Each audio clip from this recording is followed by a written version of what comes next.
23 दिसंबर 2025 है। भगवान ने अभी तो 11 नंबर श्लोक तो ज्ञान के साधना बताया है। अभी भगवान कहते हैं ज्ञ सुन लो। ज्ञ कौन कौन है? ज्ञान से ही ज्ञ प्राप्त होता है। और ज्ञ कौन सा है, खुद ही भगवान कहते हैं मैं तुझे बता रहा हूँ। ज्ञ भगवान बड़ा क्लैरिटी मैथमेटिक स्टाइल है अपने। सिस्टमेटिक है, शास्त्र उसी को ही कहते हैं जो सब कुछ सिस्टमेटिक स्टडी है। तो भगवान कहते हैं देखो मैं अभी तुम्हें 12 से लेकर के 17 तक 6 श्लोक में 12 13 14 15 16 17 20 ये के ज्यादातर तटस्थ लक्षण है। लक्षण तट वो बताएंगे। सिर्फ तटस्थ लक्षण नहीं, तीनों प्रकार के लक्षण हैं। 12 नंबर उसमें पहला ही तो चरण में बोल रहे मैं तुझे बताऊंगा। फिर आगे श्री भगवानुवाच ज्ञेयं यत्तत् प्रवक्ष्यामि यज्ञात्वामृतमश्नुते अनादिमत्परं ब्रह्म न सत्तन्नासदुच्यते। यत ज्ञेयम, वो जो ज्ञेय है वो मैं तुझे बताने वाला हूं, जिसके जानने पर अमृत प्राप्त होता है। क्यों मैं बताऊंगा तुझे? कुछ ना कुछ प्रयोजन तो होना चाहिए ना, कुछ ना कुछ फल तो होना चाहिए।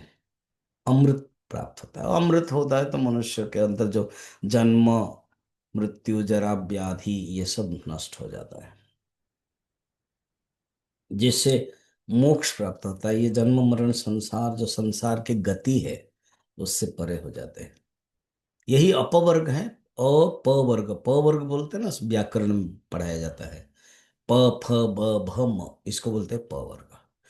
प माने पाप, प फ फ माने फल। ये संसार के जो फल, हर कोई कार्य करते फल की इच्छा करते, प फ। ब माने बंधन, प फ ब भ, भ माने भय, और म माने मरण। इसको बोलते हैं पवर्ग। ये पांच चीजें ही नहीं है, वो मोक्ष है, जिसके कारण तो जो अमृत प्राप्त होता है। तो अभी बताइए ना। तो हाँ, तो 20 लक्षण है इसी श्लोक में। 12 नंबर में दो लक्षण है, माने परमात्मा के बारे में वर्णन है। क्या? अनादि मत परम ब्रह्म, वो जो परम ब्रह्म है जिसको हम ज्ञेय कहा था ना अर्जुन, हाँ वही परम ब्रह्म है। वो अनादि वाला है। अनादि मत, मत माने नट नहीं है। कभी कभी मत का अर्थ है मत वाले वाला। वो जिसका आदि, अनादि मत, उसके आदि और नहीं है। अनादि मत। न सत तन्ना सदुच्यते, उसको सत नहीं कहते। सत का अर्थ है स्थूल, और असत का अर्थ है सूक्ष्म। सत का अर्थ है कार्य, असत का अर्थ है अव्यक्त रूपक कारण। इन दोनों से परे है सत और असत, ये दोनों से परे हैं। सुंदर बताया। दो लक्षण बताए अभी। अर्थात तो कार्य कारण से परे हैं ये। और सत और असत से परे है। ना सतो विद्यते भाव, ना भावो विद्यते सतः, उभयोरपि दृष्टंतः तनयस्तत्त्वदर्शी भी।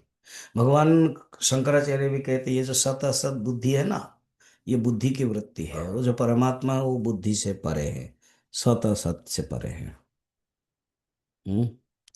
वो तुम समझो, अनादि मत परम एक ही है।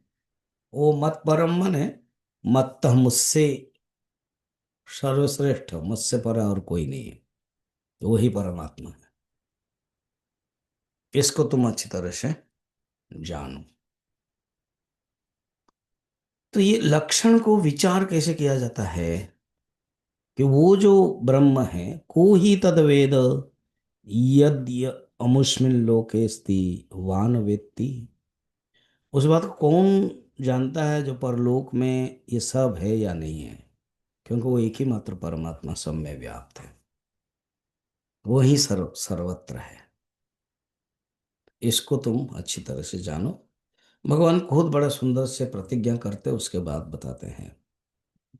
इसका कोई आदि नहीं है, कोई कारण नहीं है, वो खुद ही अनंत आदि है।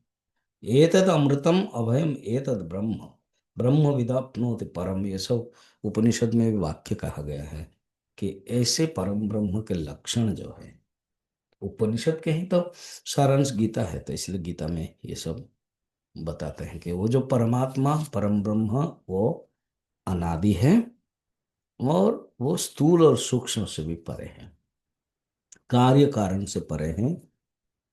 तो वो वर्णन है, तो 12 नंबर श्लोक में देखा था, अब हम लोग